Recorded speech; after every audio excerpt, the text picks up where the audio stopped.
Take me away. Hey, tap the water. You know we go through these trials and tribulations every day. Sometimes we just feel like we want the Father to take us away from it all. But guess what? The Most High got us. And His name is Ahaya. Through His Son Yeshaya. Yes, sir. Take me away from here. Take me away. Take me away. Look, sometimes I pray that you take me away into your arms to a place where I know that I'm safe. Heaven's clouds opened up, all I see is them gates. My mama smiling down at me cause my sins are erased. I see an angel moving forward with a holy embrace. I race to thank the God who saved my life and gave the faith. So I escaped the pain of the sinners, excited to enter. I crack from my eyes knowing the life I was living. Now I'm instilling the laws of my child, her spirit willing. The innocence is skipping the troubles that come with sinning. Now I'm not a sinner no more. I handle business, I'm in it. It's sprinter running my race until it ended. Till I win it, know that I'ma get it for sure. The crown I needed, I'm feeding my spirit man daily. So I receive it and don't delete it. I feel like Neo, I'm chosen, but lost like Nemo. We stolen from Jerusalem to the hood. No, we good if I got us rolling with us. Wasn't meant as no spirit. But give it on my way, seeking it. But with it, so we gon' have to give it. Our brother said that we gon' have to visit. If you don't listen, I got a distance. Give me the sermon with tunnel vision. Ain't religious, but I am a bitch. We love for real, we not malicious. Everybody said they want it, but everybody won't handle business. Moving fearless, cause my power is not limited. He magnificent, so we gotta move diligent. His spirit sent the Holy Spirit down to come take us away. Take me away from all the pain. Help me remain amongst the saints. Take me away from all my sin. Keep me away from all my bad friends. Yeah, just take me away. Hey, come take me away. Just take me away. Take me away. Take me away. I be looking for peace, but I be in pieces. Gotta pick myself up like telekinesis. Can't walk in the flesh like a quadriplegic. If they saw what I can do, they wouldn't believe it. I'm equipped with the sword cause I battle with legions. Pretty little liars that's riddled with demons. The cold and the hot when it makes me be steaming. Took aquatics for a higher, I pledge my allegiance. I live in Yasharala now, He changed all my regions. Vengeance is the Lord's, He saw my grievance. Gotta walk circumspect, not as fools and deviants. Mythological modes that's moving mischievous. I can't stick to the flesh like I lost some adhesion. It's essential to take notes from the book of Ephesians. Gotta be instant from season to season. Higher, take me away, you the reason I'm breathing. Take me away from all the pain. Help me remain amongst the saints. Take me away from all my sin. Keep me away from all my bad friends. Yeah, just take me away. Hey, come take me away. Just take me away. Take me away. Come take me away.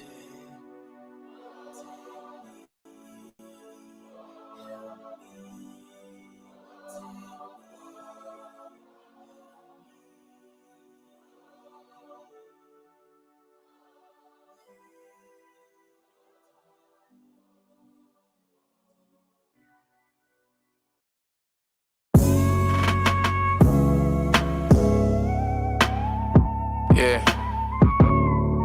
Yeah.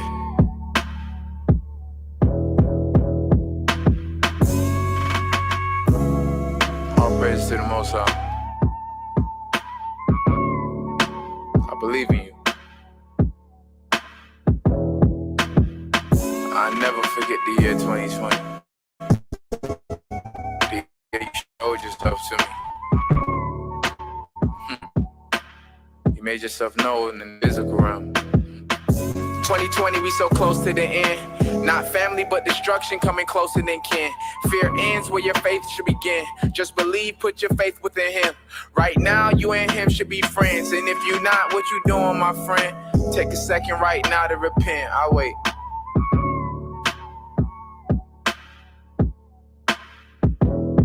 Okay, He gave me the flow, not for show, so I gotta speak. What I look like hiding what He manifests inside of me. Out the mud He took me, shaped me with His hand, pottery. Then hiding the fact that I'm chosen, Ruach inside of me. This is not the time not to know we live in prophecy. Now it's not the time to hide your sin, this isn't prophecy. Book of Revelations, manifesting, got a lot to see. Take a new approach, triangles, isosceles, not the shape. I'm saying try different angles. Devil trying to taint you. Meanwhile, he not stronger than your angels. But he call himself going against the eye, but this is painful. His perception ain't you. Don't receive the picture that he paints you. Realize and believe in the Most High because he made you. This is not a fable. Overcome that lust because you're able. Make the stallion what? Tell them horses get back in the stable. What you think this is? We on top this season just like Basil. Hold on. 2020, we so close to the end. Not family, but destruction coming closer than kin. Fear ends where your faith should begin. Just believe, put your faith within him. Right now, you and him should be friends. And if you not, what you doing, my friend? Take a second right now to repent. I'll wait. We in a time where public perception means more than a friendship with the Most High. What are you scared of? Are you really scared of the creation of the Most High? Whatever's trying to scare you, he already created. So what are you scared of? Repent. Turn away from your sin. Now is the time to do so. I'm on.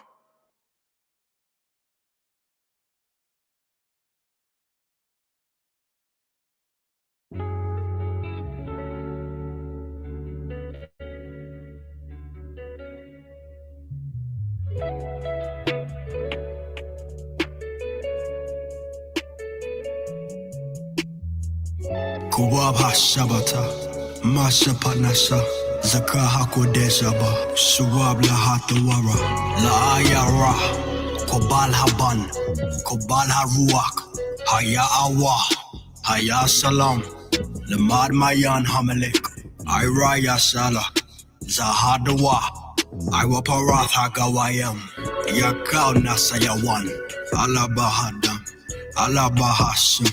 Alabahadam, Alabahasum, Hallelujah, Barakasum, Barakasum, Hallelujah, Hallelujah, Hallelujah, Hallelujah, Hallelujah, Hallelujah, Hawalaya, Hawalaya, Hawalaya, Alabahasum, Alabahadam, Alabahasum, Alabahadam, Alabahasum.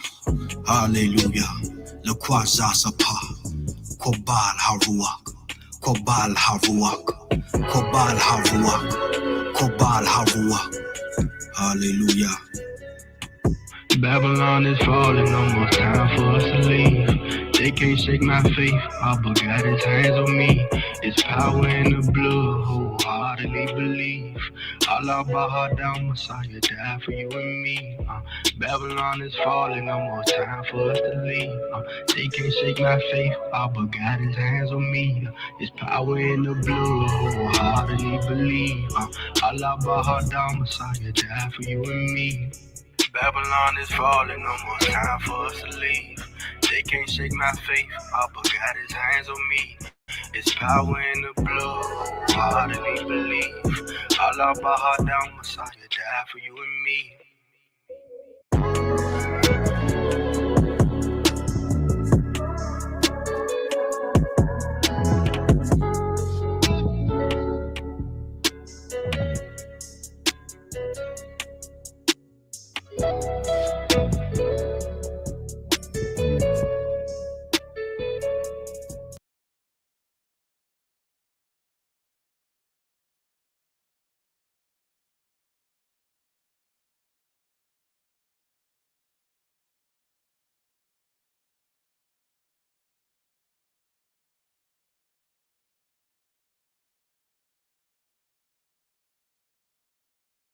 You're on mute.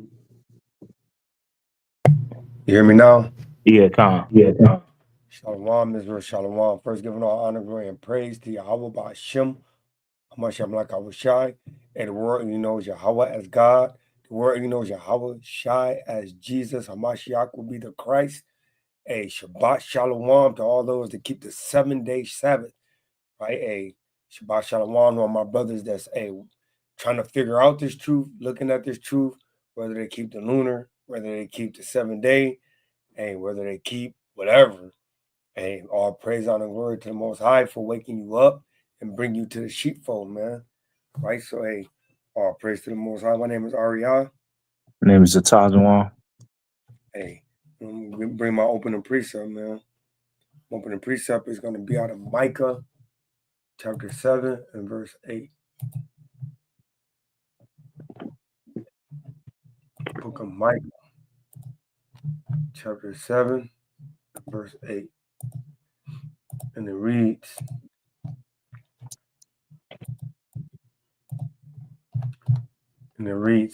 rejoice not against me, O mine enemy. When I fall, I shall arise. When I sit in darkness, Yahweh shall be a light unto me. Salakia, verse 18. Even though that was a good one, though. Now, and it's the book of Micah, chapter 7, verse 18. Who is a power like unto thee, that pardoneth iniquity, right? So we got the only power that actually gives you forgiveness of sins, and passeth by the transgression of the remnant of his heritage. He retaineth not his anger forever, because he delighteth in mercy. And the important part of it is mercy, his heritage.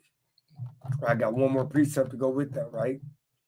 Because he said his heritage, right? It's the book of Isaiah, the mighty book of Isaiah, chapter 44, verse 1. And then I yield. The book of Isaiah, chapter 44, and verse 1. It says, yet now hear, O Jacob, my servant, and Israel, whom I have chosen. Thus saith Yahweh that made thee and formed thee from the womb, which will help thee. Fear not, O Jacob, my servant, and thou, Jezreel, whom I have chosen. So, hey, I just wanted to pull that out because we're his heritage, we're his servant, and we're his chosen. All praises to the Most High. And I yield.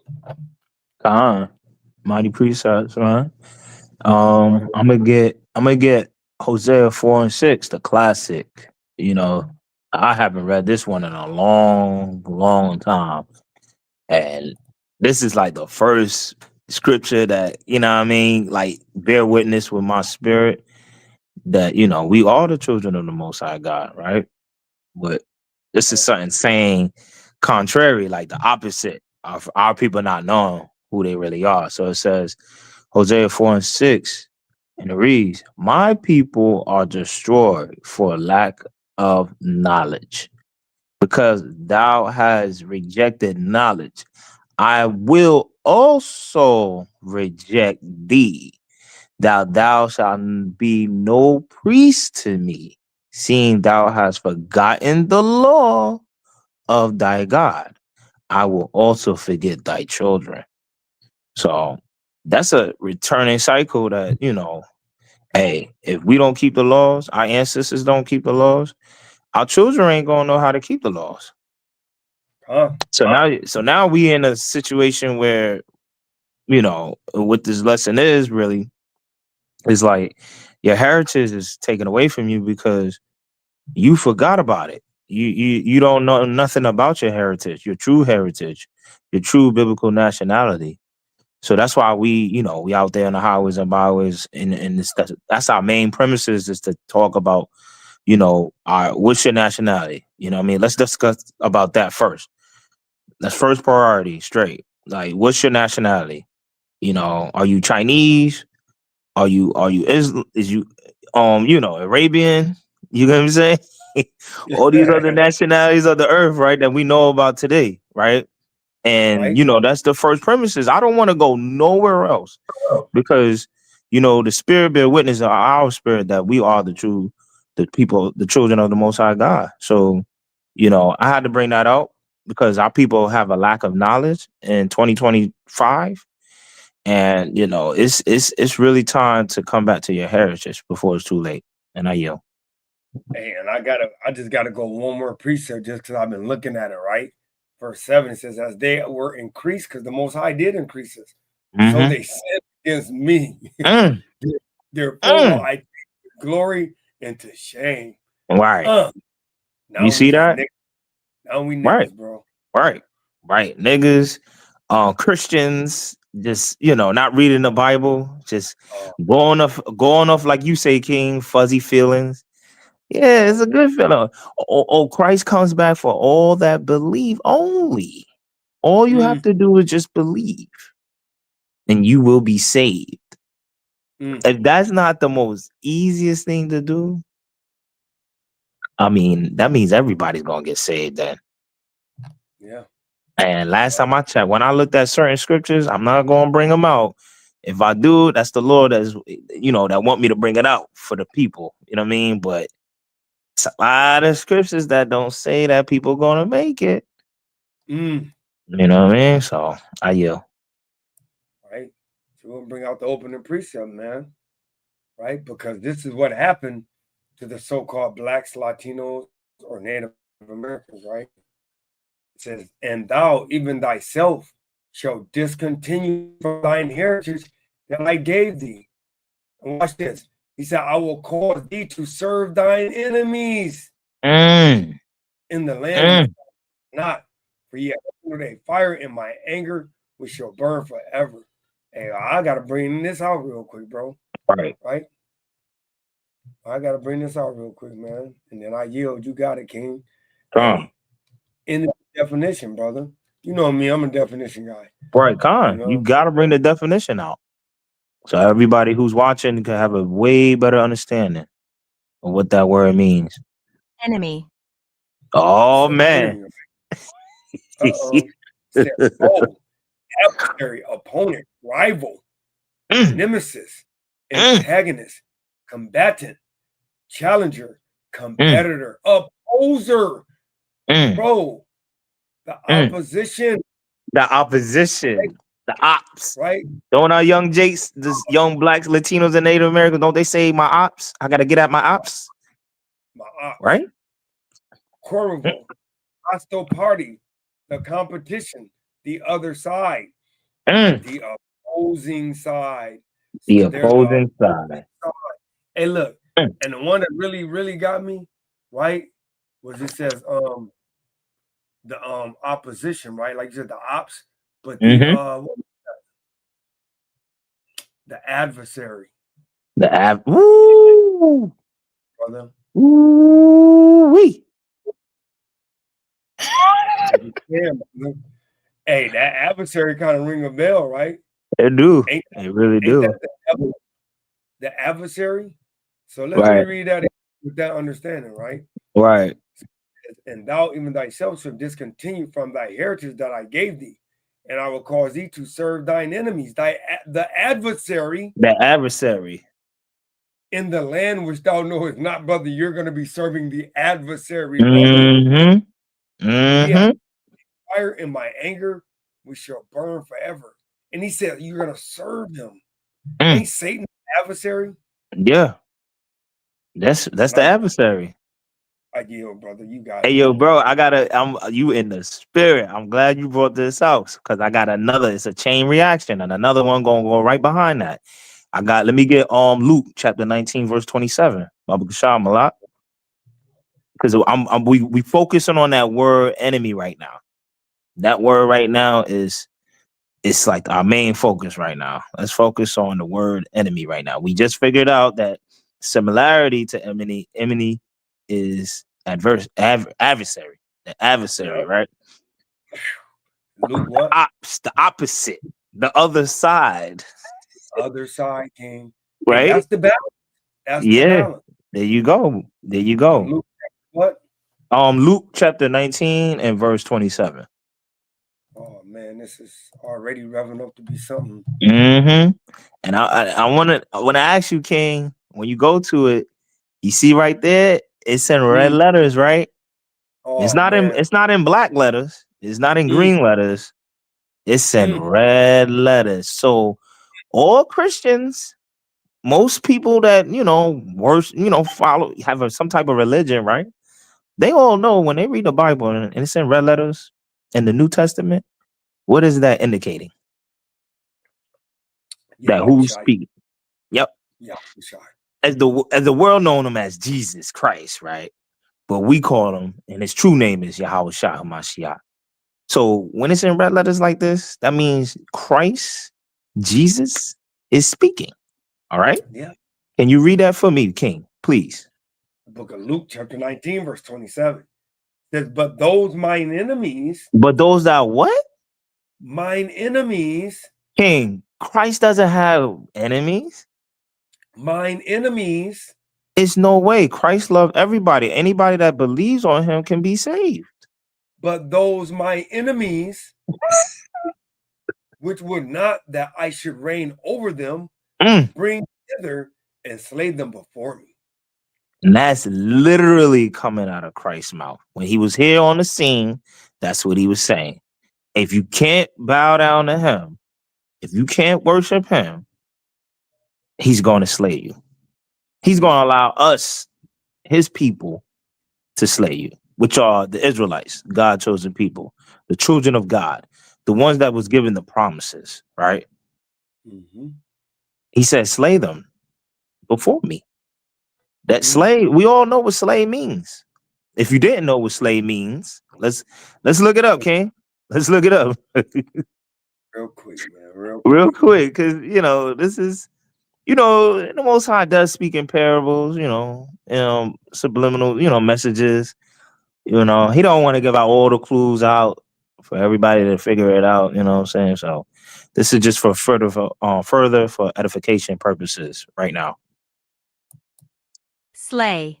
Slay. It says kill a person or animal in a violent way. Right? Murder, killing, homicide, execution. That's what the word you're looking for. Butchery, slaughter, massacre, assassination, dispatch, destruction, extermination. Come on, we ain't got to go no more, man. Bro, that's crazy. But they think Christ is coming back for everybody, though. No, King. We have to expound on this situation right now. We got people on the earth right now that faithfully, truly believe in their heart and soul that Christ is coming back for everybody. But why is he talking about enemies in Luke chapter 19, verse 27? That's what the gospel. Yeah. The favorite gospel. Right. That they all know by heart. They all know the gospel. They'll quote it. You get what I'm saying? Paraphrase a lot. You know by heart. But why the churches don't teach this? Why the preachers don't bring this scripture out?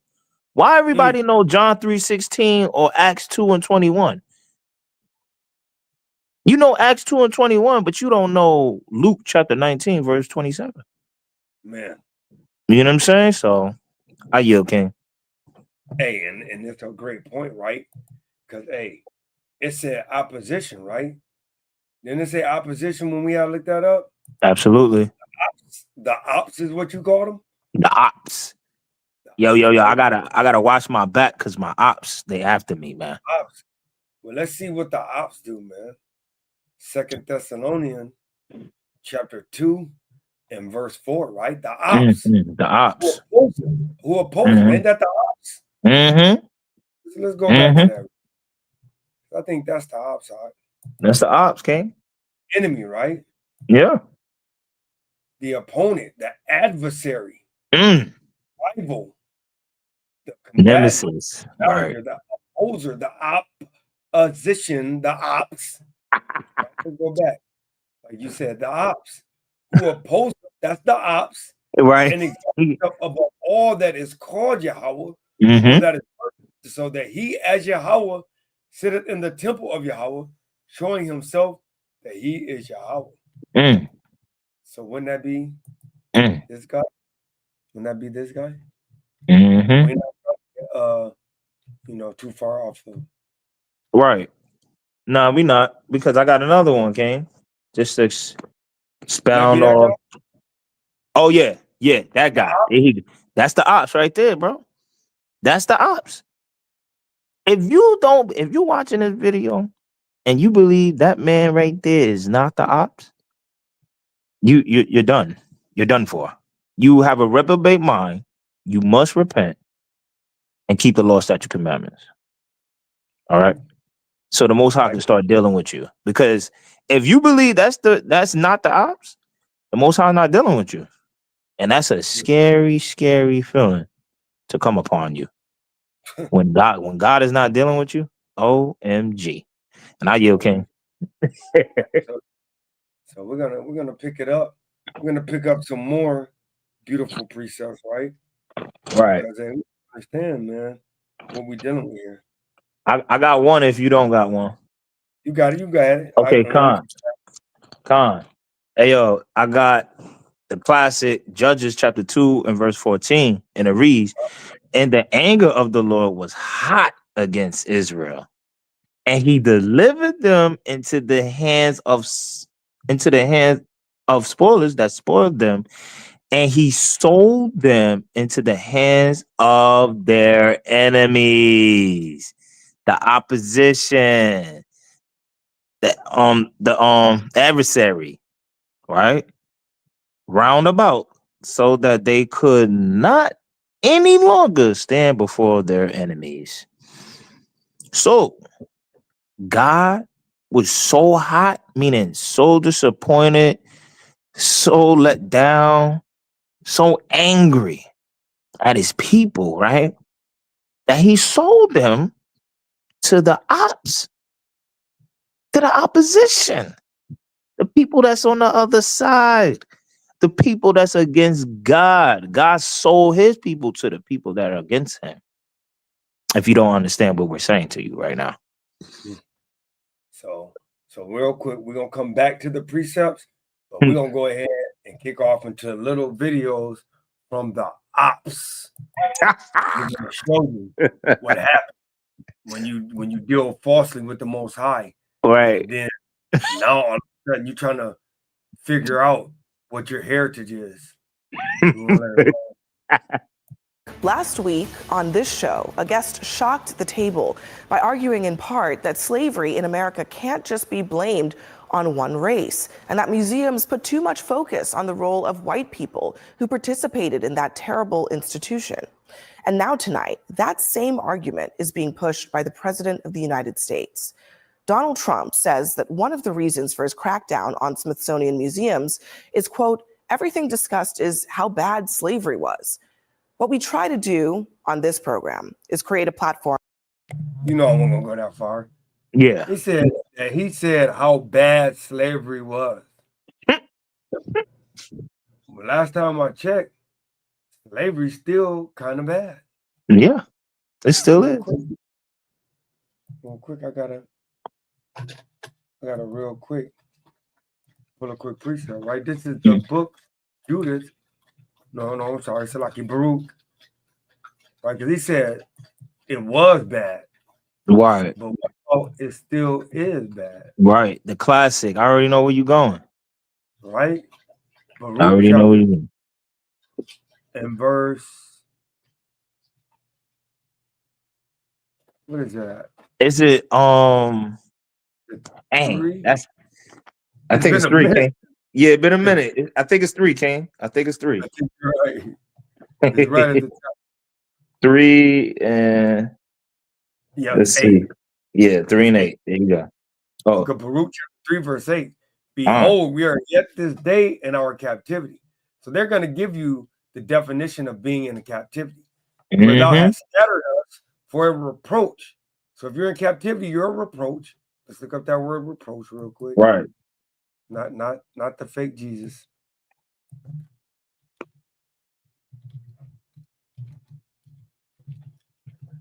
Oh. I got a precept after this one. Reproach, right? So if you're a reproach, express to someone one disapproval or disappointment in their actions, right?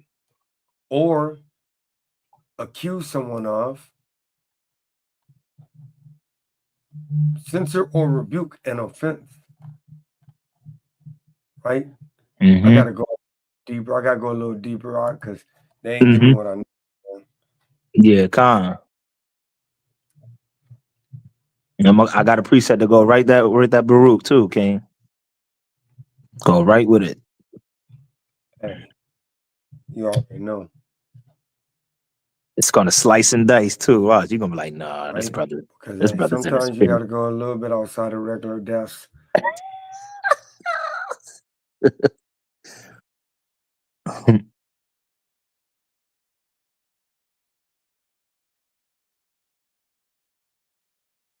The spirit just brought me right to it too. I was kind of wondering if I will find it or not.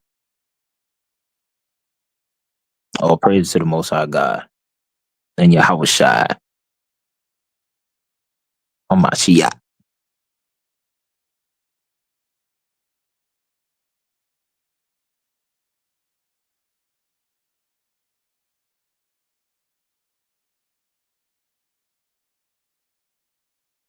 Hello?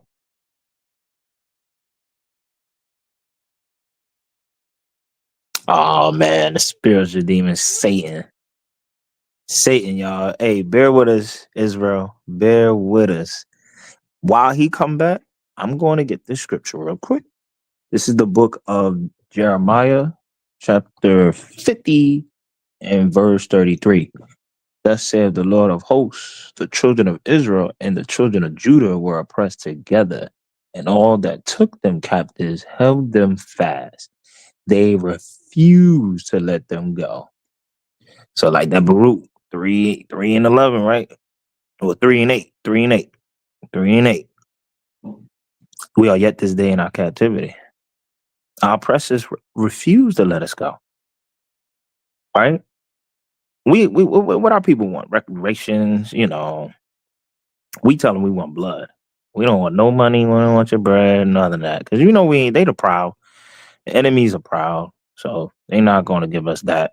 So it ain't nothing else but to get blood back. You know what I mean? So hey, that Baruch 3 and 8 it's pivotal, man. Our people have to understand that you are in captivity right now. Shalom, man. That's the dang Satan. I'm sitting here. Yeah, that was Satan, man. It was like spinning. I was wondering why I wasn't doing nothing. Right. I brought up my precept, but I'm gonna bring it out for you hear me? You hear me? Yeah, I can hear you. Okay, Con. I was bringing out I can hear you. I was bringing out Jeremiah chapter 50 verse 33, the classic.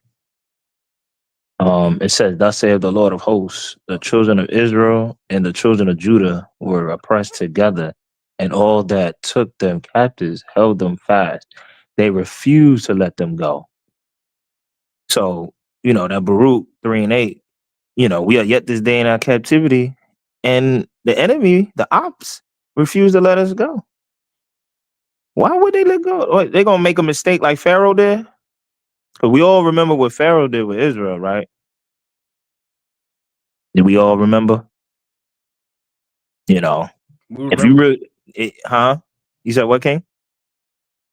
No, we remember. Yeah, we remember. But people that are supposed to be reading the Bible in church, ain't your pastor supposed to read that to you?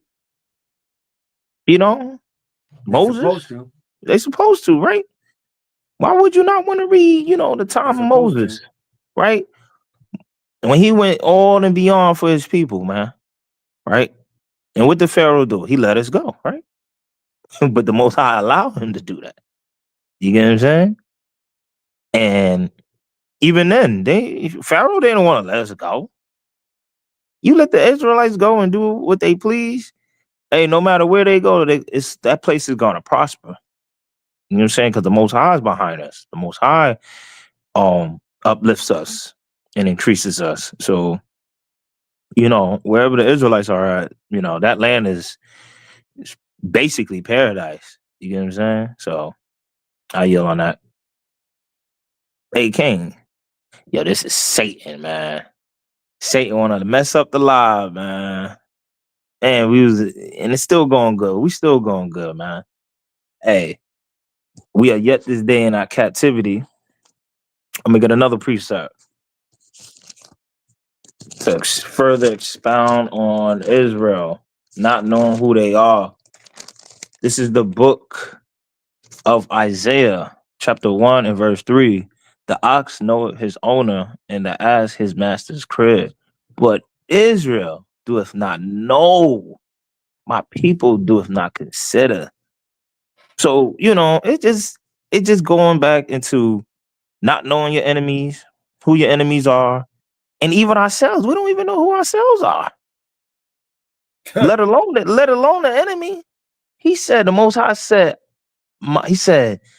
he said, but Israel You can see this throughout the whole entire Bible. Israel, that word Israel, right?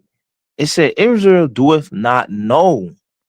They don't know. They don't know their nationality. They don't know their true biblical nationality. And a lot of them don't even care to find out. You know what I'm saying? They just stuck with the adversary, with the ops telling them who they are. No, you're black, African American. No, you're Puerto Rican. No, you are Mexican. Don't let those guys fool you, right? With the Bibles in their hand and that red book. Whoever's carrying that red book, you leave them alone, right? I'll go ahead, King. Go ahead, King. Right. So I'm gonna try to go back to the video, right? Because Satan was trying to go through it. But all praise to the Most High. I had to do a little technical, something. So we back on though. So Hey, King, because this is a mighty lesson, man, and Satan don't want this to go out, bro. You hear me? You don't want it to go out. Lost and stolen heritage, but I added even more on the bottom and erased. And erased heritage. So now let's see the erased portion. All right, we'll start that back over. New York. Last week on this show, a guest shocked the table by arguing in part that slavery in America can't just be blamed on one race, and that museums put too much focus on the role of white people who participated in that terrible institution. And now tonight, that same argument is being pushed by the President of the United States. Donald Trump says that one of the reasons for his crackdown on Smithsonian museums is, quote, everything discussed is how bad slavery was. What we try to do on this program is create a platform for discussion and debate. I just want to that reflects the very real difference. I just want to go back a little bit. Look, when you read back here, it says the Smithsonian is out of control, where everything discussed is how horrible our country is, how bad slavery was, and how unaccomplished the downtrodden have been. Nothing about success, nothing about brightness, nothing about the future, right? But the whole thing, though, is like, who was it bright for? Who gathered the success? Because last time I looked, the so-called blacks, Latino, and Native Americans, they're not on none of the money. Not one. Not one, King. They don't own any banks. They might be bank managers, bank tellers, bank managers, but they do not own the banks. They don't own the banks. Nope. You know, we might have some people that are jewelry store managers. Absolutely. Don't actually own the whole jewelry store. All right. See, so these are the things that you have to understand. You have people playing in the NBA, but who owns the NBA? Never thought of that, right? They never think about those things, King. So those are just some things to focus on. Like, focus. We want you to focus, Israel. We'll right. Go back to the video. What we try to do on this program is create a platform for discussion and debate that reflects the very real differences that exist in this country. It's what echo chambers in our society fail to do, frankly. But on this topic, it's important to say objectively, slavery was indeed bad. It was evil, the nation's original sin. And it is impossible to understand the true history. You see how they said that, though? True sin, because everybody know that was wicked. Anytime you do a nation of people like that, I got a quick precept. Right? Because anytime you can do that to a nation of people, there's no way you can say that was good. Right. Yeah, I got a couple of one too. Like, this is the book of Daniel. You know where I'm going, King. Yeah, come on. Book of Daniel, chapter 7. Right, and verse, is it 9? Yeah, I think it's 9. Yeah, it's 9. Chapter 9. I think it's verse 10. 10, yup. Mm-hmm. It reads, no. No? I'm going to push a little down further. Yep, here we go. Okay, come on. Verse 12. And he have conformed words which he spake against us and against our judges that judge us by bringing upon us a great evil, right? That's slavery, America's greatest sin, for under the whole heaven have not been done as have been done upon Jerusalem, which is the Israelites, right? So no evil has been done like this slavery that's been done to Israel. And I yield. I got a precept. This is the book of First Maccabees, chapter 2 and verse 10. And it reads, here her glorious vessels are carried away into captivity. Her infants are slain in the streets. Her young men with the sword of the enemy. There go that word enemy again. The ox, the adversary, right? Verse 10. What nation? This is to go back what the brother just brought out in Daniel 9 and 12, right? What nation has not had a part in her kingdom and gotten of her spoils? All her ornaments are taken away. Of a free woman, she is become a bond slave. So basically, it's like, what nation didn't have the Israelites, God chosen people, under oppression, in captivity, bound down to them, bound down to the enemy? What nation? Because like my brother Ariel always quote and say, yo, it's 18 nations on the earth, and God is dealing with one nation. And it's up to you, whoever's reading, whoever's looking, studying, to find out what is that nation that God is dealing with. And I yell. Of this country without fully grappling with slavery's impact. Simply because of their birthplace and the color of their skin, the bodies and spirits of Black men, women, and children were exploited for profit and power. They were forced onto ships, bound by shackles and collars that ripped off their skin. One older man described it as iron entering our souls. Some chose to jump into the waters infested with sharks rather than feel that iron. Now, once they arrived on this very soil, they were forced to work by way of the whip, despite being starved, sleep deprived, threatened, tortured, physically and psychologically. They were auctioned off, humiliated, fearful, and separated from their families and their children. Black women and girls were raped and sexually assaulted. Many. Hey, don't that kind of sound like the? I gotta do this real quick, because don't that kind of sound like the curses? Separated families, kids will be separated from their parents. I already know where you're going. Kind of sound like the curses, wouldn't it? It definitely do sound like the curses, brother. You want me to read it for you? Yeah, 28 and what, 32? 32, brother. 28, 32. Bring that out, King. This is the book of Deuteronomy, chapter 28 and verse 32.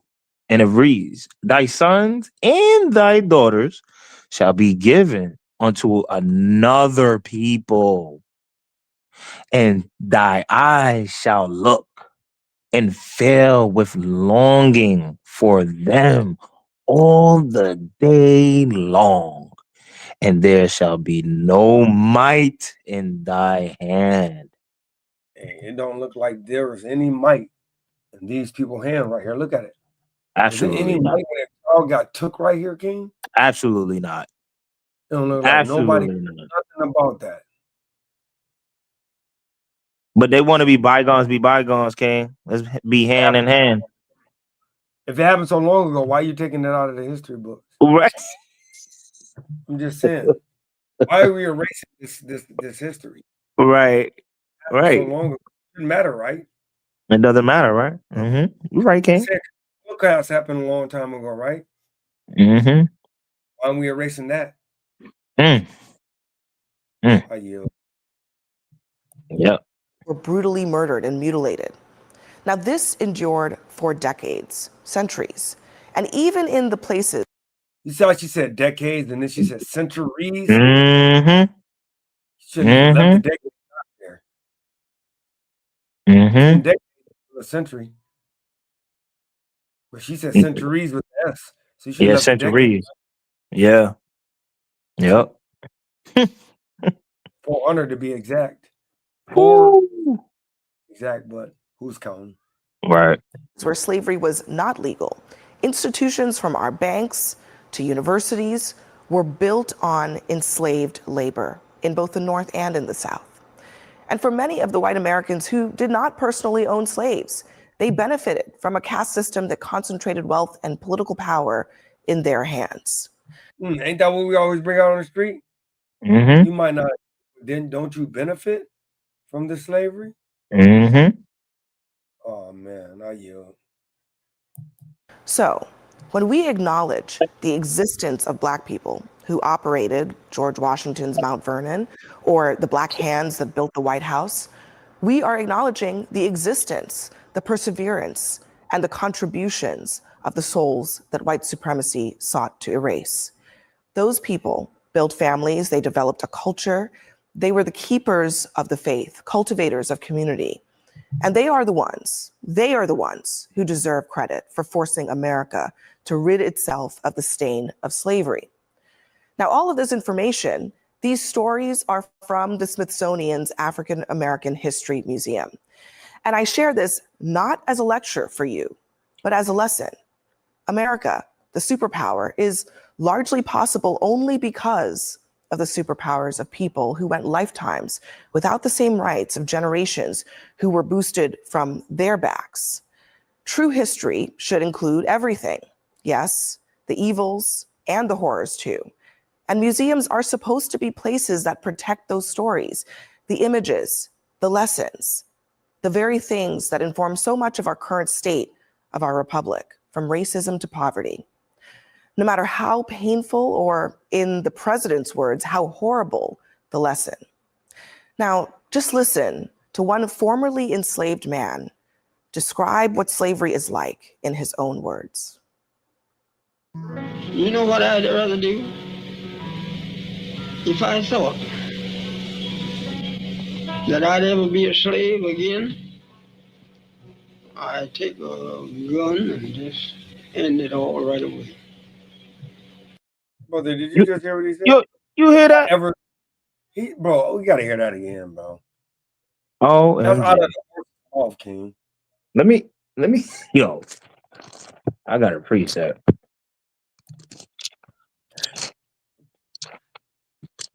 That's crazy. That's crazy. As we always teach, though. Yep. Hey, yep. Christ come down looking like the image. Don't get ready for 400 years Oh yeah, of slavery. we're going back. Yeah, you're right. Yeah, that brother, what that brother just said. Hey, yeah. What? Yeah, I'm doing this. Bro, that's crazy. I might just, hey yo. That's crazy. He said, I'm just gonna kill myself. He said, I'm not gonna enjoy it this time. Nah, hell no. Hell no. Crazy, bro. Yeah. God, bro, this is crazy. Hold on, okay. I got That's crazy, brother. Yeah, King. It's madness, bro. I'm gonna replay that. You go ahead and get your okay, Con. That is crazy, bro. You know what I'd rather do? If I thought that I'd ever be a slave again. He didn't even say that if he was a slave again. He said, if I thought. Listen to what he just said. Mm-hmm. You know if I would thought that I would be a slave again? What? You know what I'd rather do? If I thought that I'd ever be a slave again, I'd take a gun and just end it all right away. Because you're nothing but a dog. You're not a thing but a dog. We're gonna end that video right there. We'll get into the conversation part because it doesn't matter. We're gonna end it on brother. But you gotta keep yourself. Nah, I can't. What's the scripture? Judith Morning in the Gain's language. Because they are black. That's Jeremiah. Hosea? Maya, yeah. Jeremiah, no, you're right. Jeremiah, was it 14:7? Con. Let me see.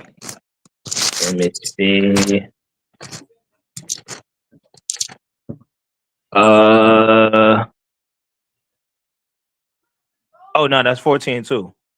14:2. Con. It's the book of Jeremiah, chapter 14, verse 2. Judah mourneth, and the gates thereof languish. They are black unto the ground, and the cry of Jerusalem is gone up. So, hey, our people are crying out. He said Judah's mourning. He looks like a Judite. He might be, might be Gad. You know what I'm saying? Might be Benji. But it sounds like a Judite to me, man. You know what I mean? Yeah.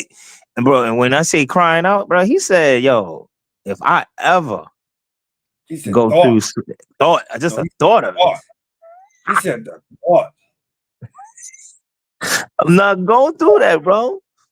And and it's like what you brought out earlier in Baruch 3:8. We are yet this day in our captivity. It ain't over. We still being oppressed, bro. Yeah, people think just because they got a little picket fence. Yeah. 3 acres and a mule? You think you free? You ain't got it, bro. We ain't got 3 acres of culture, ain't got no mule. Right, King. Like you said about the banks. Ain't no Israelite that own banks. Mm-mm. You know what we would do if we own a bank? If one brother or sister own a bank, it's over. We didn't know more consumers. Everybody's going to that one bank. Right. And even if we, King. You right, King. And then at the end of the day, listen, yo, even the ones that's, high manager, they got some high ranking in the banks. They had to sell their soul to get that position, man. You know what I'm saying? They gotta, kiss, what, of the opposition, the adversary.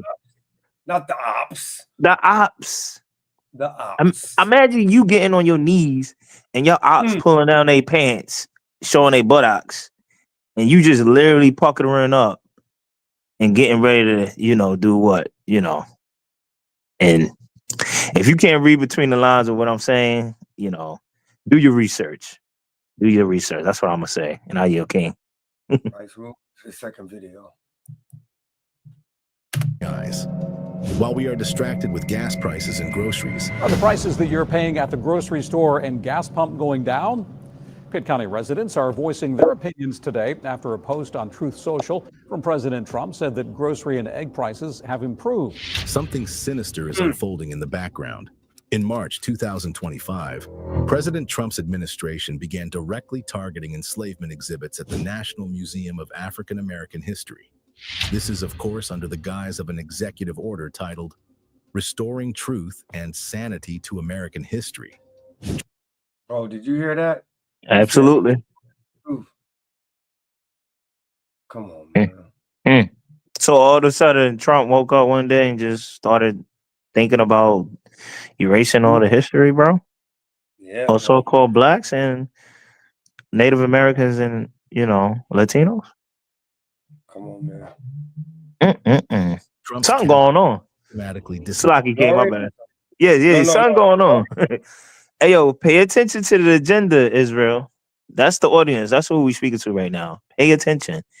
Because if you didn't know that, that's this year. He did that in March. It's not too long ago. All right? So go ahead, King.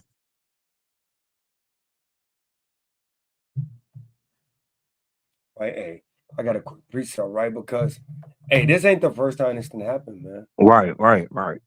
Let's go to the mighty book of Ezra in the Old Testament, chapter 4, verse 15. This ain't the first time this to happen. It's been happening a long time, man. Right. He likened his judgment like unto a ring. Hey, Slocky, King. I'll be right back, King. Right.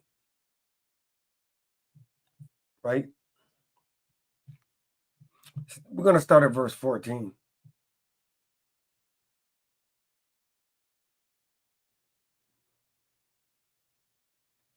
All right, we're gonna start at verse. We'll start at verse 12, right? So this is the book of Ezra, chapter 4 and verse 12. It says, be it known unto the king that the Jews which came up from thee to us are come unto Jerusalem, building the rebellious and the bad city, and have set up the walls thereof and joined the foundations. But it known now unto the king that if this city be builded and the wall set up again, then will they not pay toll, tribute, and custom, and so thou shalt endamage the revenue of the kings. So this is going into like if they're gonna allow the Jews to actually rebuild their city and their temple and have their customs back, that they're not going to pay tribute or toll to their kings, right? Watch this. Now, because we have maintenance from the king's palace, and it is not meet for us to see the king's dishonor, therefore have we sent and certified the king, that search may be made in the book of the records of thy fathers, so shalt thou find in the book of the records, and know that this city is a rebellious city and hurtful unto kings and provinces, and that they have moved sedition within the same of old time, for which cause was this city destroyed, right? So we know, right, that for that which cause was this city destroyed. So when they destroyed our cities, they also destroyed our records, man. So that way we wouldn't be able to go and find out who we were, right? Like that's even the reason why when we came over on the slave ship, they would strip you of your clothes, they would cut your beard off, and that way you wouldn't know what nation you were from. Because if I can kind of know, like, oh, that brother from you know, Zimbabwe or whatever it may be on that same Western coast, I would be able to know how to communicate with that brother because we had some dealings with each other because we were probably Israelites, right? And I yield. I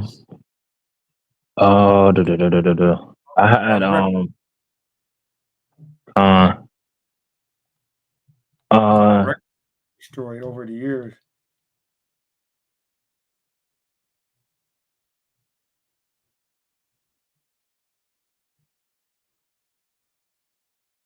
I'll go back to the video.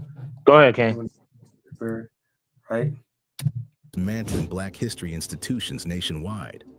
What truth are they exactly restoring? This is just the same lost cause narrative that's been trying to whitewash America's racist past for generations. And the most disturbing part in all of this is that nobody's talking about it. Let's start with the first thing on Trump's crosshairs: the National Museum of African American History and Culture. Just a few years ago, a high school teacher named Adam Sanchez stood with his students in the lower level of the museum, where the story of enslavement and the Middle Passage is told. He watched as tears streamed down one student's face. The class gathered in a quiet space, processing what they've just witnessed. Everyone understood why he had tears in his eyes. Sanchez later said, "I knew that the museum was going to bring this history to life in a way that you couldn't in the classroom, and it certainly did. And this was only one of the many stories that happen here. For millions of Black Americans, this wasn't just a building with artifacts. It was a testament to survival, resistance, and the persistence of the Black spirit. But now, Trump's executive order has put this vital institution in trouble. The order claims that the Smithsonian Institution, including the museum in question, has come under the influence of divisive, race-centered ideology. It demands the removal of what it calls improper ideology from these hallowed halls. The truth about enslavement, according to this administration, makes America look bad, as if the history of America was rainbows and butter." He said the truth about slavery makes America look bad. You think? Not gonna make it look good. Right. Come on, man. Butterflies to begin with, something President Trump refuses to acknowledge. But here's the irony in all of this. This same museum was championed by Republican President George W. Bush, who signed the bill authorizing its federal funding. At its grand opening in 2016, Bush stood alongside Barack Obama, delivering passionate speeches supporting the museum's mission. Imagine that two people from opposing parties came together to actually give respect to the history that built this nation. That's because they understood what Trump doesn't, that facing our history, however painful, makes America stronger. But there's something even more sinister at work here. The executive order doesn't just target the enslavement exhibits. It aims to fundamentally change how American history is presented. Come on, man. Right? Look at that there. Let me rewind that real quick. Unless you got to hear that, what he just said. Mm-hmm. But there's something even more sinister at work here. The executive order doesn't just target the enslavement exhibits. It aims to fundamentally change how American history is presented. It demands that all public monuments and museums do not contain descriptions, depictions, or other content that inappropriately disparage Americans' past or living. In other words, if the truth makes people uncomfortable, the truth has to go. The museum's founding truth have to go. Right. Make people uncomfortable about what? What are you uncomfortable about? What are you uncomfortable about, King? What are they uncomfortable about? Mm. And now they're trying to erase all of it. It's being done right now. It's being done. Yeah, because a lot of the kids don't even know about it. Mm-hmm. And when we come across young kids and we ask them, what are they doing with the history books in the schools? What do they say? They taking them out, right? Yep. Oh, yeah, bro. Now you learn about the other history. Mm-hmm. De Leon and Christopher killing Columbus. And yep. Come on, man. Director Lonnie Bunch spent years collecting over 40,000 artifacts to tell their story. He created a space that celebrates not just the struggles, but also the joys, the culture, and the triumphs of the African-American experience. Now, with a single signature, Trump is threatening to sanitize this history to make it more comfortable for those who'd rather not face the truth. But the war on Black history isn't just happening in museums. In January 2025, President Trump's administration sent an official message to all federal departments and offices. The message, addressed to department leads and key personnel, seemed bureaucratic on the surface, but its contents were chilling. Create a plan for eliminating DEI employees from the federal workforce. The departments were given until January 31st to complete this task. But Trump's administration couldn't even wait that long. A second message soon followed, and it was more urgent than the first. This one didn't just ask for plans. It ordered department leaders to begin firing DEI employees immediately. According to Trump, this move was meant to stop what he called racism within the government. He labeled these DEI programs, initiated by President Joe Biden, as both illegal and immoral. When he signed the executive orders to dismantle them, he referred to DEI as an identity-based spoil system, claiming it robbed hard-working Americans of job opportunities. And by hard-working Americans, he meant white Americans. And this attack on diversity didn't stop at government. Did you just hear that? I heard it, bro. That's crazy. We hear that. As an identity-based spoil system, claiming it robbed hard-working Americans of job opportunities. And by hard-working Americans, he meant white Americans. And this attack on diversity didn't stop at government doors. The executive order encouraged federal agencies to explore ways to influence the private sector to eliminate their own DEI initiatives. The goal was to dismantle diversity programs across the entire country. And we're already seeing the impact. Major companies like McDonald's, Meta, Target, and Walmart have responded to this pressure. Walmart, for example, shut down a racial equity center it had created in 2020, an initiative that had received $100 million in investment. The decision to abandon this project was made under federal pressure. At one time in this country, Black people were enslaved. They were looked upon. White people saw themselves as superior. Our people fought for freedom.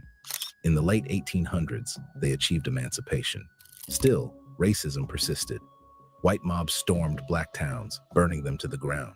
Yet Black people to fight for their rights. Hey, pause it right there. The early Pause it right there. I got a precept for that. I was looking for it and I found it. It's the book of songs. Just to go off what they just said. They said white mobs will find local black locations, villages or towns, right? And burn it down. And watch this.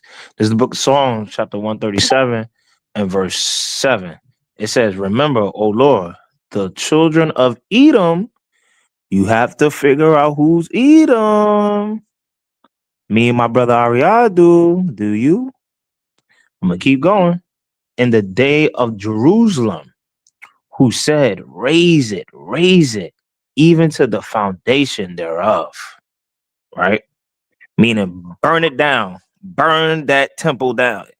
If the Spirit of God is in that temple, we want it burnt down. And the Most High is dealing with us because we his people. So why would white mobs just eradicate or try to eradicate, black people, hometowns and, local residents and mess up everything? You know what I mean? Self-sabotage, you know what I'm saying? Infiltrate Black Wall Street and they just burn it down, bro. For no reason. For no reason. But yet, we don't have enemies. God doesn't have enemies, King. And I yield. Great precept, King. All praise to the Most High. We saw countless black heroes rise up and advocate for our community. Over time, their efforts led to critical progress. By dismantling these programs, Donald Trump isn't just cutting jobs. He's trying to erase the progress we've made, and with it, a part of Black history. The two executive orders aimed at DEI pose a serious threat to the diversity we've achieved in both government and the private sector. But this systematic dismantling of Black progress isn't happening in isolation. It's part of a broader agenda, one that reaches far beyond office buildings and corporate boardrooms. What makes this attack on... Did you just see that word right there? The systematic erasure. One that reaches far beyond office buildings and corporate boardrooms.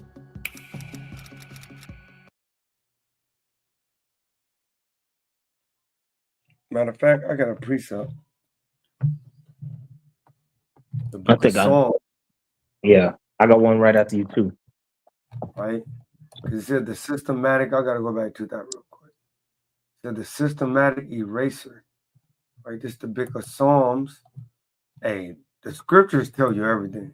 Right. Book of Psalms, chapter 81.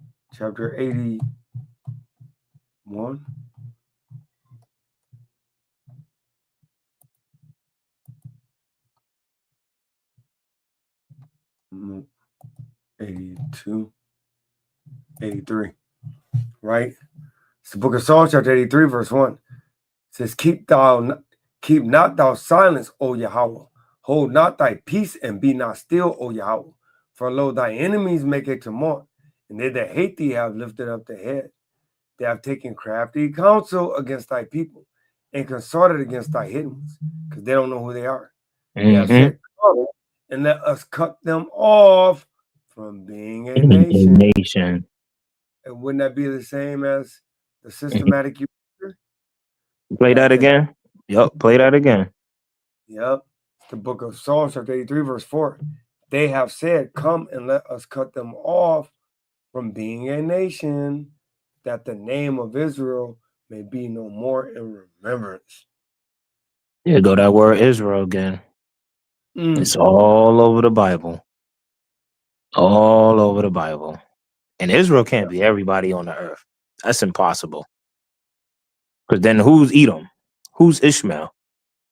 The Amorites, the Amaleks. You know what I mean? All these other nations is in the Bible too, as well. So who are they? Yeah. They can't be Israel and Edom at the same time. They're Israel too, buddy. No, brother. No, I'm not going for that. God loves everybody. No, brother. Well, yeah, let me bring my precept out. Go ahead, This, King. this is the book of Deuteronomy, chapter 32 and verse 7. Remember the days of old. Consider the years of many generations. Ask thy father, and he will show thee. The elders, and they will tell thee. So we got to remember the days of old. We can't just forget it. And we definitely not saying let bygones be bygones. Let's put it underneath the rug. You know what I'm saying? Can we all just be holding hands? I'm not holding hands with the enemies, bro. I'm not doing that, bro. You know what I'm saying? Because Moses says separate from thy enemies. Trust not thy enemy. Right? Never trust thy enemy. You get what I'm saying? What brother Ariyah just brought out in Songs 83. They have consulted together. What one consent? The ops, brother. The ops. Again.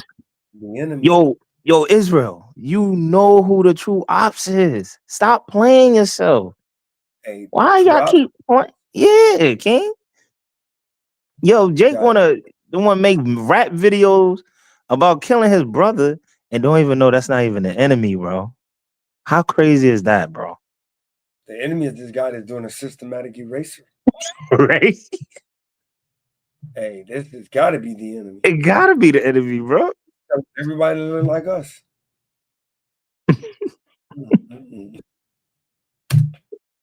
What makes this attack on Black history so dangerous is its subtlety. The executive order doesn't explicitly ban the teaching of enslavement or segregation. It doesn't outright forbid museums from discussing civil rights, but instead, it does something far more insidious. It uses federal funding as a weapon. Under the order, any museum or institution receiving government funds must undergo an ideological review.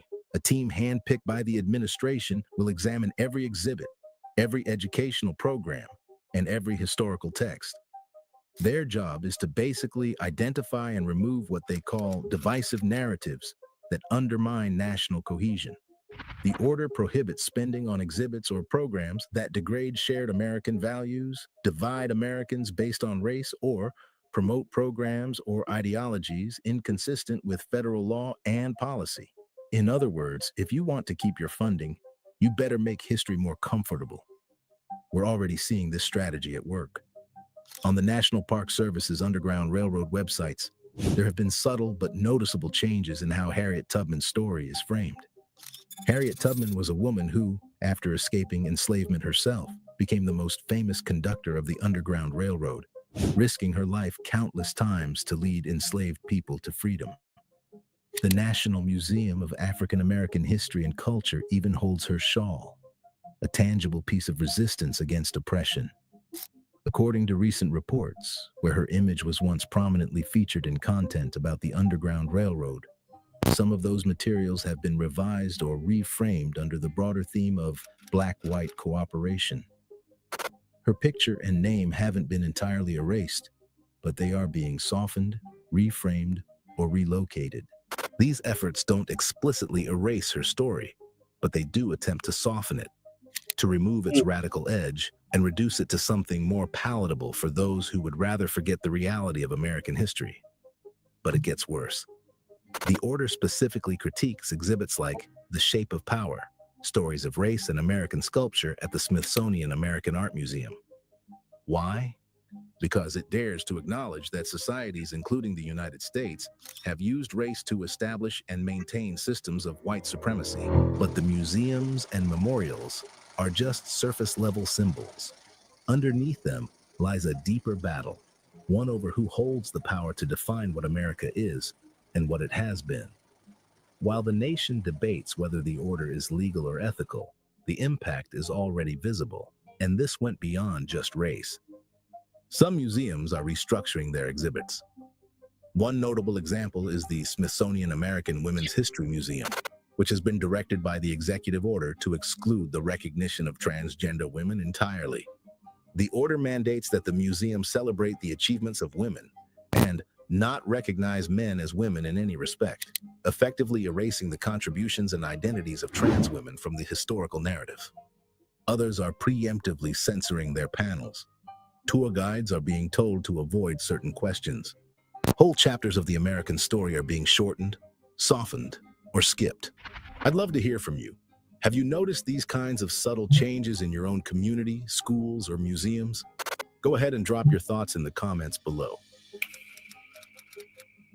This is the state of the U.S. right now, a nation built on the labor, suffering, and resilience of people who still haven't received the justice they were promised. But Trump's executive orders don't stop at rewriting history. They reach into other areas of life where Black Americans attempt to thrive.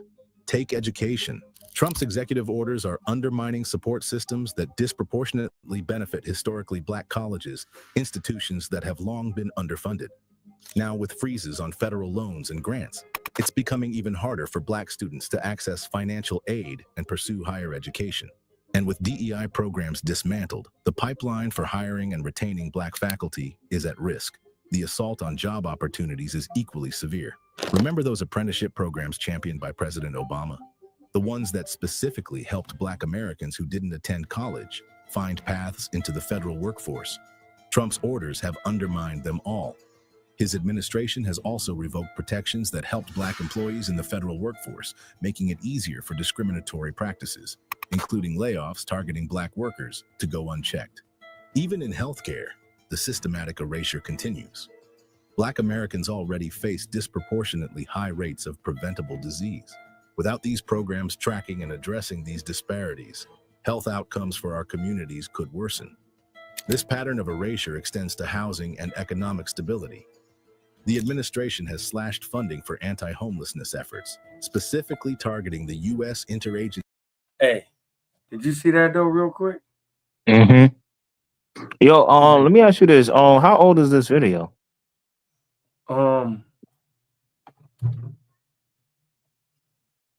months ago. Okay, so okay, go ahead, King. Look, I just want to show you this because this is what they call redlining. So these different, they're small, but literally these different spots, they break up races. They break you up by the races. So all these pink, let's just say they're Native Americans. That'll be all Americans. So then all the blue will be like the Hispanic. The green will be the so-called Blacks. You know, I don't know if that's the case, but they it's called redlining. They look at a whole community area, and you only can be in certain parts as a nation of people. Wow. So yeah, it's called redlining. It's called redlining. Now I was just gonna ask you, because recently they was just talking about Black universities, and I know after Charlie Kirk died, right? They they recently just stopped all Black universities. Like, I don't know. I mean, you could look it up right now if you want. That's real quick. Yeah. That's a good question. And let's finish this on. Yeah, that's why I asked, like, how long is this video we watching? How old is it? Yeah, because it's 4 months, and I know what you're talking about. Because that lady did give like a couple $100 million or something. Yeah, but I'm finna play this. We only got like finish it out. Yep. Specifically targeting the U.S. Interagency Council on Homelessness. This council played a crucial role in supporting unhoused individuals, a large percentage of whom are Black. Defunding it puts more Black families at risk of homelessness. These changes make it harder for Black families to stay in the middle class, worsening the already persistent racial wealth gap. But perhaps the most alarming part is this: the erasure isn't slowing down. Every new executive order, every funding cut, every dismantled program sends a signal, not just about how the past is treated, but about who gets to have a future. And this isn't just happening in Washington. One U.S. state is quietly following the same playbook, scrubbing Black history from its schools, censoring educators, and rewriting curriculums behind closed doors. If you thought this problem couldn't get any worse, think again. Click here to watch this video. That's crazy. Oh, man. Crazy, bro. So watch this. Right. So what you have to bring out? You said you wanted me to look up what? Did the Charlie Kirk situation shut down black universities? No, I think the lady had donated money. Money to them? I thought he did. I'm pretty sure, because it was just weird to me. Like, why would he shut down these black universities only? Like, I mean, I don't know if, because I know was he on a tour or something? He was just going to campuses, different campuses. Yeah, that's a good question. Yeah, speaking to the. Yep, right. Yeah. About the they cut the funding. Okay, yeah. Why? Why is that though, bro? Why? What? Yo, bro, this is crazy, bro. This is crazy. I'm highly upset right now, bro. Highly upset, bro. Go ahead, King. Republican Mace is calling on the Department of Education to cut off every dime of federal funding for schools, refusing to act against staff who excuse or glorify the murder of Charlie Kirk. Hold educators fully accountable when they promote or defend political violence, removal, non-excuses. Well, there goes another one. Another one. So wait, let me get this straight. So all the other universities, their fundings are not being cut? Yeah, they cutting everybody that's actually supporting I glorify the murder of Charlie Kirk. Okay, I get it. Yeah. So that's basically sellouts to our people that's doing that, like, because they don't know that's the op. Yeah, but they saying a lot of our black colleges, because of that Charlie Kirk said, they're saying things, and they said, hey, if your college says something, we're gonna cut whatever funding that Charlie Kirk did to your college. Oh, dang. But if you don't like all blacks, why is he going to all black college? Right. That don't make no sense. It really doesn't. I don't like blacks. I'm gonna jump in a garbage can and roll out with the blacks. I'm gonna do things with the blacks. I don't like blacks, but I'm gonna support them. Right. Making your mind. A double-minded man is unstable in all his ways. All his ways, man. So this is the last video, and then we're gonna go into a couple writings before we end this thing. Okay, come on. Maybe at least one for sure. All right. I spent the year 2023, 2024 looking at museums with the Heterodox Academies, Center for Academic Pluralism. I thought I was going to escape the wokeism of my academic career at San Jose State University, but boy, was I wrong. What I found was that museums, both in New York City and the Smithsonian's museums, such as the American History Museum at the Smithsonian in DC, were full of woke propaganda and were exceedingly focused on issues of critical race theory generally, and more specifically on slavery. Even exhibits that... And they said the woke generation. Truth is being awakened. That's why it's taken away, because there's a lot of truth going on. You would think would have nothing to do with slavery would bring it up. One of the new exhibits that just came out in November 2021, for example, is an exhibit on Ben Franklin's innovations. And you might think that this would be an exciting exhibit on the many different inventions he made and his experiments, but rather it takes a side turn and focuses on the fact that he held slaves, and then makes presumptuous statements that he would never have been able to conduct his experiments if he hadn't had slaves. And maybe, although there's no proof of it, these slaves actually assisted him in his experiments. And actually, it's a lot of rhetoric out there. If you read up and check up on it, that actually, because he actually made the light bulb, but there was a black man that actually invented the filament that makes it work. Right. Yep.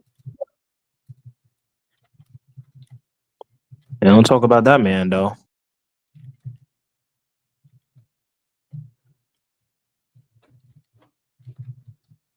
We gonna talk about him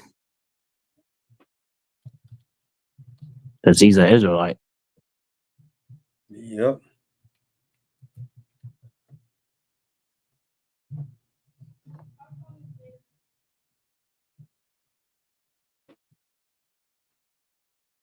No, we didn't say you invented the light bulb. Right? You invented the filament. Yeah, see? I got it. We know what we talking about. Right. Damn AI now, bro. Yeah, man. Come on. Look at that, Israel.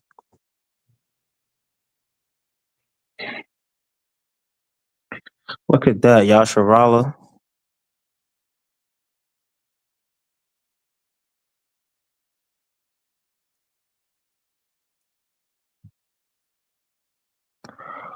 Oh. Here we go. Beginning of 80, Thomas Edison spent over a year trying to develop an incandescent light bulb using electricity to heat a thin filament. Edison bulb looked a lot like what we're used to, a filament in a glass bulb, according to the Franklin Institute. But after years of experiments and thousands of tests of various filament materials, his long-lasting bulb could only last for about 15 hours before the filament burned out. Latimer's improvements. Around the same time, Edison was experimenting with this bulb using carbonized filaments of baywood, cedar, bamboo, and other fibers. So was Latimer. Born just a year after Edison, 1848, Latimer was an inventor known for working closely with Alexander Graham Bell, who invented the telephone, though some claim that invention is actually Latimer's.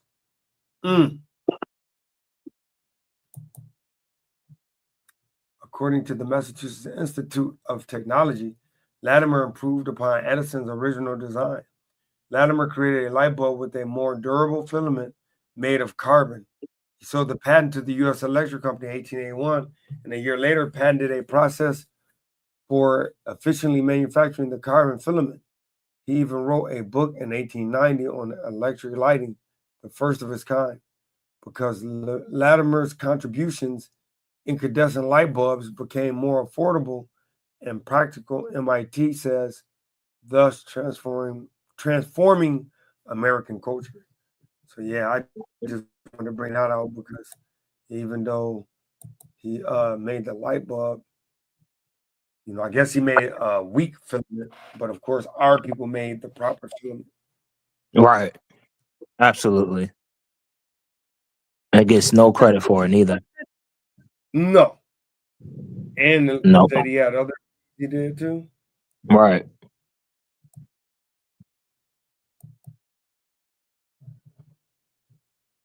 Yep, Alexander Graham Bell with the telephone that he actually invented it. Wow. Wow. We wouldn't even talk to our family had it not been for Latimer. Right, exactly. See that? It's in the National Portrait Gallery. The thing that they mention about our founding fathers is also always focused on slavery. Now, this is not to say that we should not talk about the history of slavery, but that America's history is much more than just the legacy of slavery. And this is a criticism that Trump has brought upon the Smithsonian Institution, that it's gone woke, which it has, and also that it's overly focused on this one negative aspect of our history, slavery, as opposed to taking a look at all the great things that we have in our history: the moon landing, the U.S. Constitution, the Declaration of Independence, Bill of Rights, and all the fantastic natural history collections, the best in the world. None of this seems to make an appearance in the Smithsonian museums and in many museums across the nation. So This is Democracy Now!, democracynow.org. Right, so that's letting you know, man, that, hey, beyond shadow of a doubt, man, our people have been getting shame bam boogie. Mm-hmm. Even to this day. Even to this day. Even to this day. Now I'm going to move on to some more important stuff. The picture can speak 1,000 words.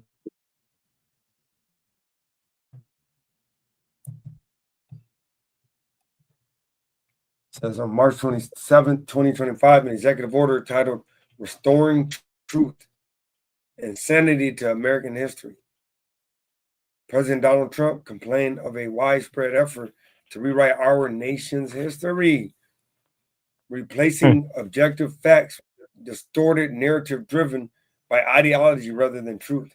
He directed the Interior Secretary to determine if public monuments, memorials, statues, markers, or similar properties of the government have been changed to perpetuate a false reconstruction of American history.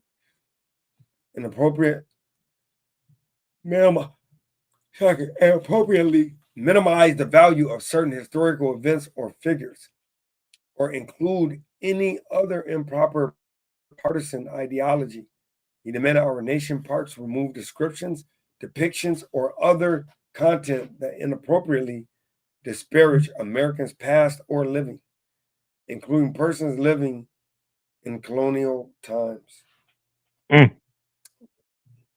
instead of focus on the great achievements and progress of the American people, or with respect to natural features, the beauty, abundance, and the grandeur of the American landscape. So they're letting you know that they're trying to rewrite the narrative to where it's more, let's say, watered down. Mm-hmm. Trying to water it down. Right. So, yep. Let's go to the next one. Sounds about right.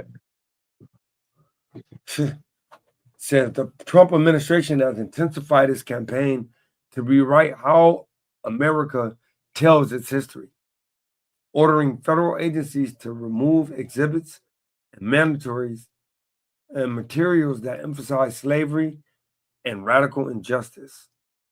Come on, man. Right. And it's like for you to take it away, you got all these young black boys and girls, like, what is slavery? They don't even know what it is. So once they find out, well, they like, well, damn, why are these people treating us like this? Or their ancestors did that to our ancestors. You get what I'm saying? Now you start questioning certain things like, wait, hold on now. I don't feel too fine about this. And then that's what, the young ones, the young generation growing up now, they start to change things where, they doing their research more than our people, even our brothers and sisters our age, that don't want to do the research. You get what I'm saying? Because as a child, you more like a sponge. You get what I'm saying? You just going to absorb a lot. You know what I mean? So, and you're going to be very curious. You know what I'm saying? Like, hey, I want to learn more. You know what I'm saying? So, if you take all that away, and it's like, kind of like blinding and leading them astray, in a sense, like, well, what would they go off of? They don't even know their history or their ancestors. So, yeah. Right, but that was their whole mindset, right? It says issued by the Interior Secretary Doug Burgum, the directives has set off a wave of protests, most prominently in Philadelphia, and follows a recent published White House article slamming the Smithsonian institutions with counts of slavery, racism, and social justice in America, while painting the institution as anti-American propaganda, right? These steps are veiled attempts to rewrite and distort the narrative by removing any mention of racist actions, words, and deeds that have shaped American histories. Carsonia K. Whitehead, president of the Association for the Study of African American Life and History, said in a statement about August the 21st directive, this regime is actively seeking to erase the living experience of Yahweh, of Black people. So, hey, it's letting you know that for history and take it away. But hey, the Most High said we're going to continue from our heritage, right? Yep. So, hey, I know it's got to be a little later. So you got a closing precept? Yeah, I got a closing precept, King. Because hey, man, this is crazy, King. Like, this is just good information.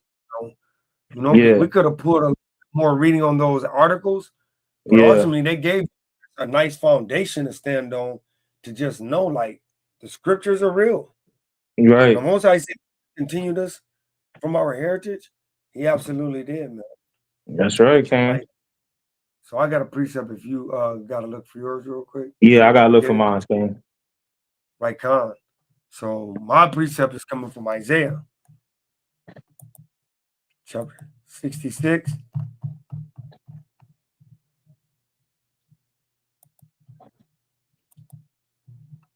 Is it 64?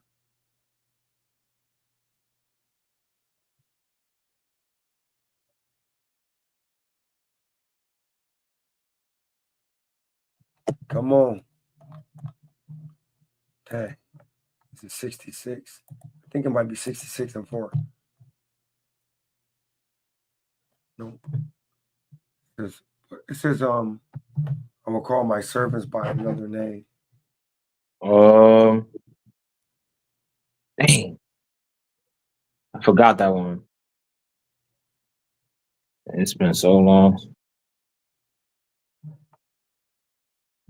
66, 65 and 15, right? So it's my closing precept, right? Because now we're calling ourselves African American, we call ourselves everything but with the Most High, right? It's the book of Isaiah chapter 65, verse 14. Behold, my servant shall sing for joy of heart, but ye shall cry for sorrow of heart, and shall howl for vexation of spirit. And ye shall leave your name for a curse, again that curse, until my chosen. For Yahweh shall slay thee, and call his servants by another name. So the Most High is the reason you got slayed. The Most High is the reason you are in the curse. And the Most High is the reason that you're called anything but your God-given nationality. And with that, I yield. Con. I'm gonna read the book of Esther in the Old Testament, chapter 3, and I'm gonna start at verse 3. Then the king's servants, which were in the king's gate, said unto Mordecai, why transgressest thou the king's commandment? Now it came to pass, when they spake daily unto him, and he hearkened not unto them, that they hold Haman to see whether Mordecai's matters would stand. For he had told them that he was a Jew. And when Haman saw that Mordecai bowed not, nor did him reverence, was Haman full of wrath. So we got to have the same spirit as Mordecai, man, in these last days. The same exact spirit. It's the same exact spirit as the sister in the Maccabees, second Maccabees, with her children. You get what I'm saying? We got to stand boldly for the Lord, man. Like Mordecai was the only one that didn't bow down to the king on the whole earth. On the whole earth, brother. You can read that book, read the book of Esther, and find out the history of our ancestors, man. Right? So, with that, hey, we love to do this again. Lord willing, we will, if the Lord allowed to, and further expound on, our heritage and us coming back to our heritage, because that's the main objective. That's the main goal at the end of the day. You know what I'm saying? lost, it was stolen, and now it's starting to be erased. Right. That's right, Our King. records, like I brought out in Ezra, this is nothing new. They've always taken our records and tried to erase them. Matter of fact, when you go into Daniel, they ransacked the temple, and That's took right. all goods. That's Take right. our records in there. Absolutely. Absolutely. Absolutely. So I want to give all honor, glory, and praise to Yahweh by Shem, Moshe Makawashai. Shai. And we pray that this lesson can further edify whoever was on the live and whoever will see it later. And we the water for all got on and checked it out. And once I willing, you have a blessed Shabbat. My name is Ariah. Tazawam. Hey, came to establish the law and what? And push the damn button. Good. See the background, y'all? See the background? Please hurry.